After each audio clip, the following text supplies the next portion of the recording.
The Philosophy of Ownership. A book by Robert LeFevre. Tuesday, September 11, 2018. Part 10, Ownership of Intangibles.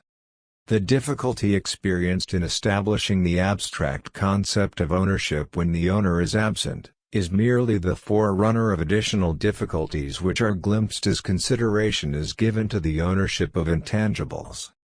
Intangible properties are characterized by boundaries that are invisible to sight or not subject to discovery by touch. In this category we find contracts of all kinds, both real and implied, odors, sounds, and ideas. Odors and sounds can be dealt with first. At the moment, our technology is such that to deal with them as property, we deal with tangible containers rather than with the items themselves. An odor is a distinctive olfactory stimulation emanating from a source. The source can be identified by its physical boundaries, and the owner controls and is sovereign over that source. Sounds have much the same characteristic. They arise from a source and the source is tangible and subject to ownership. We have phonograph records and sheet music. We attend concerts or operas and exchange money for the privilege of listening to sounds for a period of time. We never really own the sounds we hear.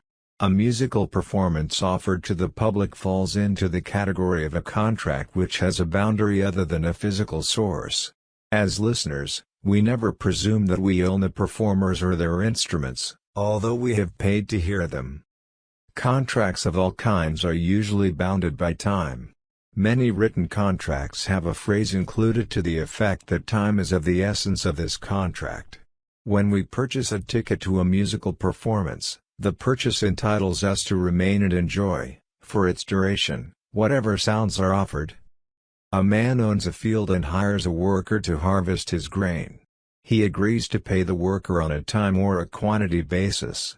He either contracts for so much an hour, a week, or a month, or he contracts for so many bushels of grain at such and such a rate per bushel. The owner of the field has not purchased the worker, but he has obtained a property right in the projected labor of the worker. Similarly, and in harmony with all contracts, the other party to the contract has bound the owner. He does not own the field, nor does he own the owner.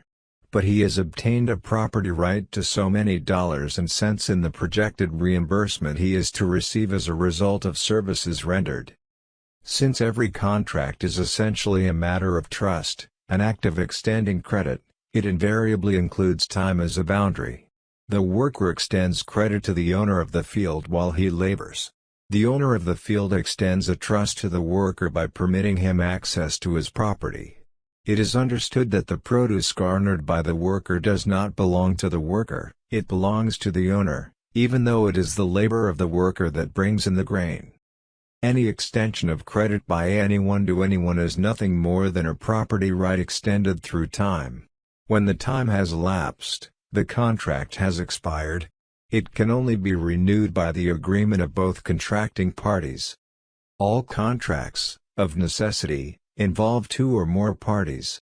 No contract exists in the singular. And each contracting party becomes an owner of the agreed-upon terms or conditions made by the other side which will be delivered in time. All contracts, whether they relate to anticipated services fulfilled, or anticipated delivery of goods or tangible property, are properties in themselves. They are jointly owned by the contracting parties, each party obtaining a property right in the promise of the other to specific performance when the contract is fulfilled. The marriage contract is essentially an intangible property involving mutual exchange of goods and services. It is important to realize that all valid contracts assume a property to exist, either in performance or relationship, and do not make of either contracting party a property per se.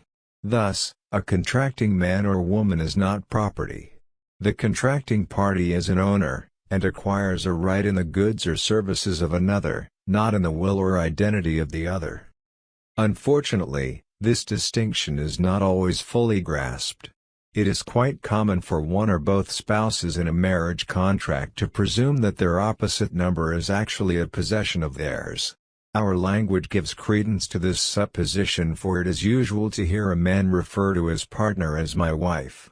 She is not his in a property sense, but he does have a claim to her services by virtue of the contract into which they have voluntarily entered. Similarly, though the wife may refer to her mate as my husband, she does not own him. She merely has a property right in his services or goods. A similar problem frequently arises among employers who may, since they rarely take the time to think about it, presume that employees working for them are actually owned. They are not. They retain their ownership of themselves.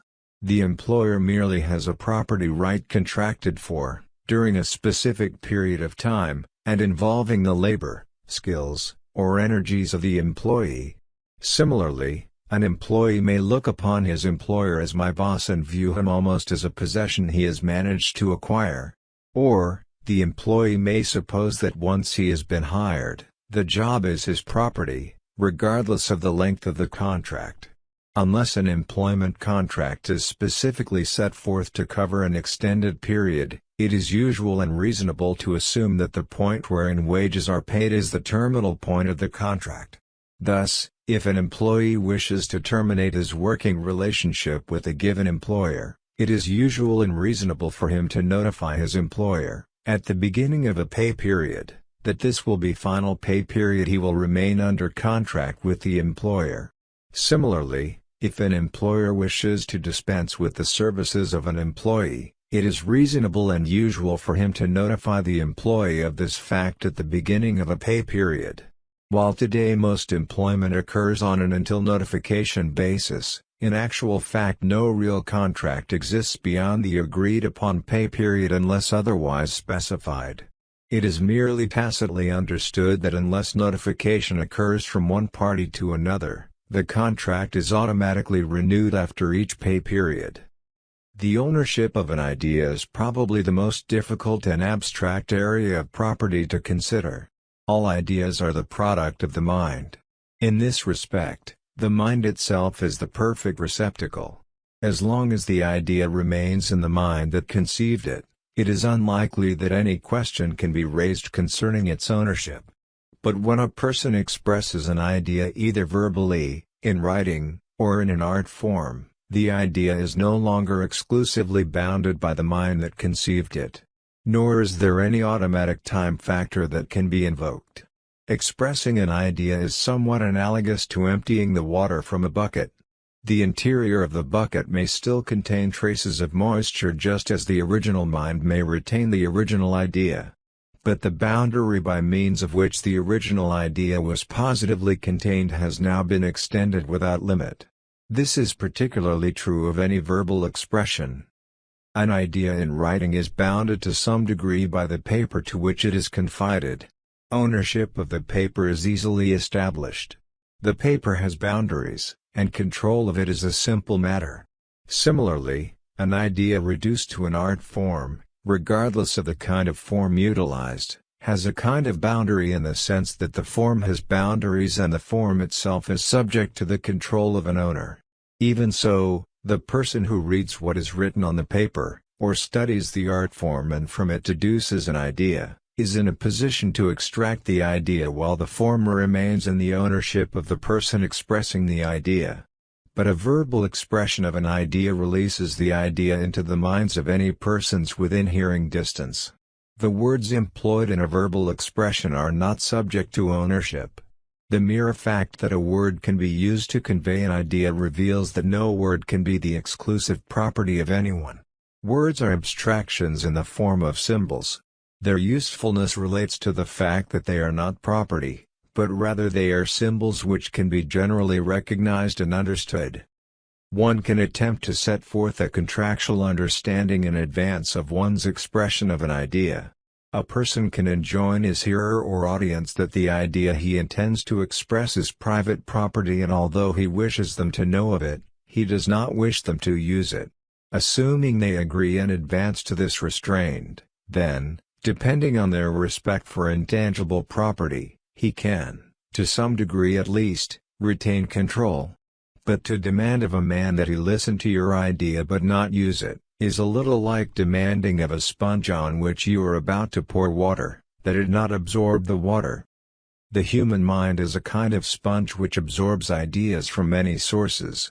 Although a man may be completely honest and have the best intentions imaginable, an idea transferred to him is bound to enter into his consciousness if he grasps it at all, and while he may live up to this promise not to use the idea, it is entirely possible that the idea he has heard will stimulate his mind in such a way that the new thought will germinate a growth other than the one originally presented.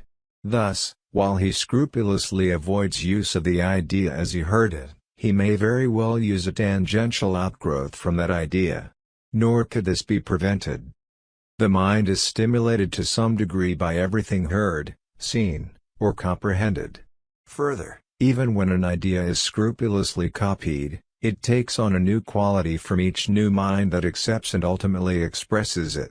We are all different and, to some degree, unique. To forbid a man to think, but at the same time to ask him to listen, is somewhat incongruous. It is like suggesting to a man that as he looks about him viewing various objects, products, and processes, he refrain from understanding them and applying the ideas in them. While there is certainly nothing wrong with keeping an idea to oneself, or even placing others with whom the idea is shared on some kind of contractual basis, to attempt to do this totally is in essence to ask for some kind of tyrannical power over the minds of men. If an idea is so precious that you do not want others to use it, perfect security is possible by refusing to discuss it. The curious thing here is that many men, believing their ideas to be unique and of enormous value, wish to share them with others, impress others with their importance, and at the same time retain total control and ownership of what they express.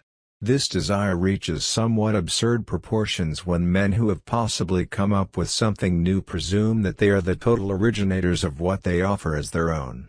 The very words they use to express a thought are words for which they are indebted to their forebears of ancient times. Dare they use a word to express a thought without acknowledging the originator of the word, and possibly setting some money aside for the estate of that individual, together with all his descendants? Since ideas are always composites of other ideas, no one is truly original. Further, if one man can come up with a new development relating to ideas he has absorbed from many others, so can other men. It is common occurrence for two men, in widely spaced geographic areas, to come up at the same time with ideas which are virtually identical. Since each man accomplished his own cerebration, it is reasonable to state that each man has actually conceived of the idea and hence that neither man has total ownership of the idea, since all that has happened is the production of duplicate copies of the same idea. It is no more wrong for two men or many men to come up with the same idea than it is for two men or many men to manufacture chairs. Obviously, each chair will be much the same in concept, while no two will be precisely alike.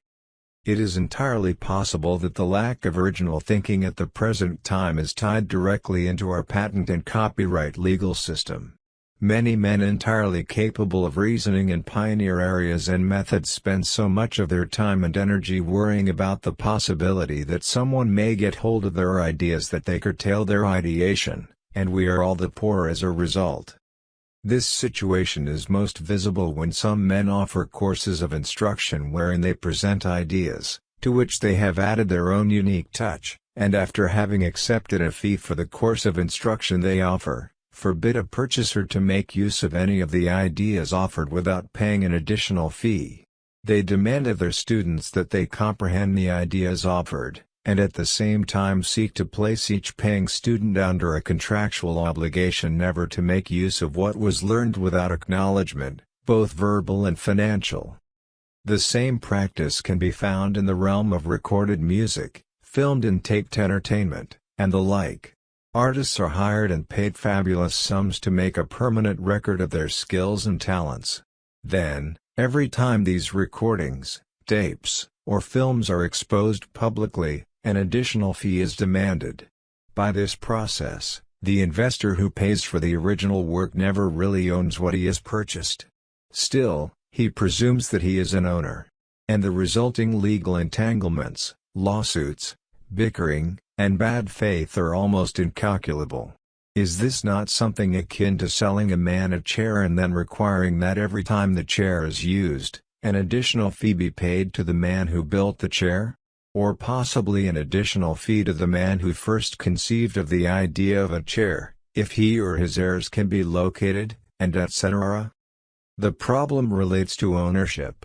If a recording, a piece of sheet, music, or taped or filmed entertainment were rented and a fee paid for its use, there would be no problem. The difficulty arises in the conflict between ownership and rental. If ownership exists, then use should be unrestricted since total control accompanies ownership. If a rental or leasing arrangement exists, then the ownership of the item remains with the lessor and there is no problem.